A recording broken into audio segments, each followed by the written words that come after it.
4 mai 2026, peuple d'Afrique, recevez nos salutations comme d'habitude. Très bonne nouvelle, parce que son Excellence le général Assimi Goïta est dorénavant lui-même ministre de la Défense. Le contexte actuel l'oblige et même exige. Oui, tout à fait normal. Moi, ça fait longtemps, nous avons vu beaucoup de nominations passer. Mais c'est l'une des meilleures nominations que nous devons saluer à son juste titre. Parce que c'est arrivé, le contexte actuel. Il ne faudrait pas permettre une course à des postes. Tel général ne doit pas se sentir frustré parce qu'on ne m'a pas nommé ministre de la Défense et autres. Non, le contexte ne s'y prête pas. Le président lui-même prend ses portefeuilles. Ce n'est pas une première fois dans le monde. Un peu partout, les impérialistes ne diront pas le contraire. Benjamin Netanyahu, lui seul, il occupait combien de portefeuilles ministériels? Ça s'est passé dans plusieurs pays, dans beaucoup de pays. Vous pouvez nous citer plusieurs exemples encore. Donc ce n'est pas une première fois. Donc il n'est ni le premier ni le dernier. Cumul de postes. Chef d'État et président de la République. Chef d'État et surtout ministre de la Défense. Nous sommes un pays en guerre. Pour moi-même, ministre de la guerre, même c'est mieux. Nous sommes un pays en guerre. Nous avions un très bon ministre de la Défense que les impérialistes ont fait assassiner. Paix à son âme. Les peuples maliens, nous avons passé le moment de deuil. À présent, nous les portons dans notre cœur. Mais le combat continue. S'arrêter, ça serait déplaire même à notre défunt président. Pour ceux qui ne le savent pas, son Excellence le général Assimi Goïta et les défunts ministres de la Défense sont des promotionnels. Ils sont ensemble depuis qu'ils ont 12 ans. Je n'ai pas dit depuis 12 ans, depuis qu'ils ont l'âge de 12 ans. Ils ont fait les prétenus militaires ensemble, devenus adolescents, ils ont grandi ensemble, arrivés au pouvoir ensemble. C'est une partie de sa vie. C'est ce qu'ils ont fait. Cet assassinat, on l'a senti dans les discours du président. Il est resté ferme et autres, mais ce n'était pas facile quand on perd un être de ce niveau. Lui, dorénavant, lui-même, il a le portefeuille du ministère de la Défense. Et les opérations de contre-attaque sont en cours. On n'a pas entendu la nomination des ministres de la Défense. Déjà, le général Assimi Goïta et l'état-major étaient en train de piloter les différentes unités de notre armée. La riposte est en cours. Pourquoi nous avons salué? Non seulement le contexte actuel exige cela, mais surtout que le fait que le président Assimi Goïta connaît les dossiers du ministère de la Défense. Parce que c'est son frère qui était ministre de la Défense.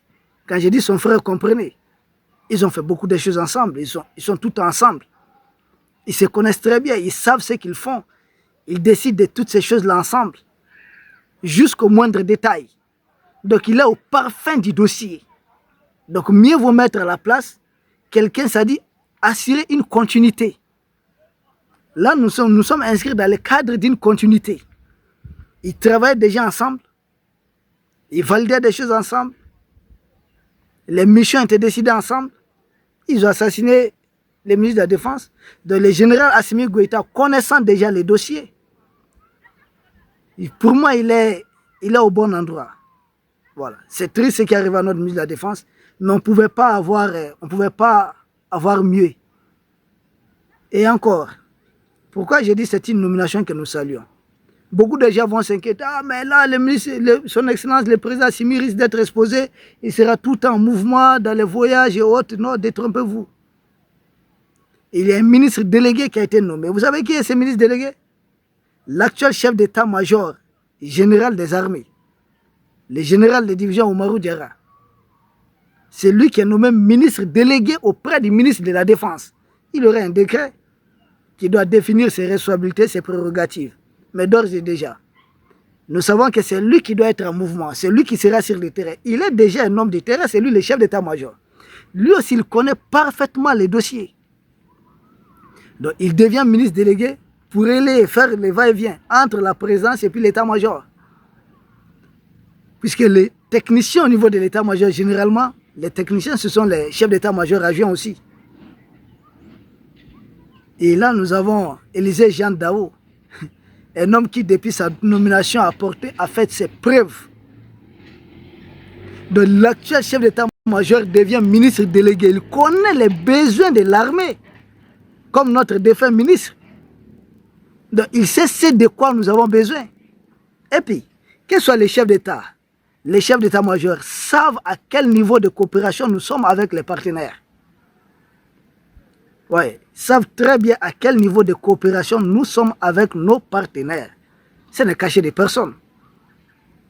Donc, mieux vaut reconduire. C'est-à-dire, le président, son excellence le président Assimi Goïta a fait le choix d'une continuité. Une équipe déjà soudée qui se connaît très bien. Il travaille déjà avec...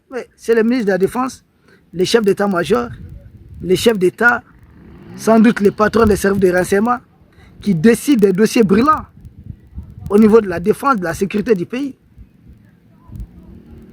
Donc, c'est un choix payant. Un choix payant. Et ce n'est pas fini. Ces temps de guerre, le président Assimi lui-même, beaucoup oublient qu'il était le commandant en chef des BAFS, bataillon autonome des forces spéciales, une unité d'élite de l'armée malienne, jusqu'aux événements qui ont conduit à sa prise de pouvoir. Donc c'est quelqu'un qui est un réel patron des forces spéciales, qui connaît l'armée malienne. Donc un commandant, un homme de terrain. Il est arrivé au moment où les terreaux parlent de complicité interne. Et pourquoi nous saluons cette nomination? Regardez, il y a beaucoup d'arrestations en cours. Beaucoup. Après chaque jour, il y a quelque chose qui se passe. Nous allons nous fier simplement au communiqué du procureur de la République près le tribunal militaire de Bamako, qui a informé qu'il y a des militaires en activité, des militaires radiés, des militaires peut-être en essence de radiation, et certains civils, c'est-à-dire des politiciens, le nom de où M. Oumar Marko est cité, qui sont impliqués dans, voilà, dans ce que les terreurs ont voulu faire, qui sont pour dire, il y a la présomption d'innocence certes, mais le procureur dit de détenir des faisceaux d'éléments solides. Ça veut dire quoi? Ça veut dire qu'il y a des complicités internes. Et ce sont ces complicités internes qui ont permis ce qui est arrivé le 25 avril.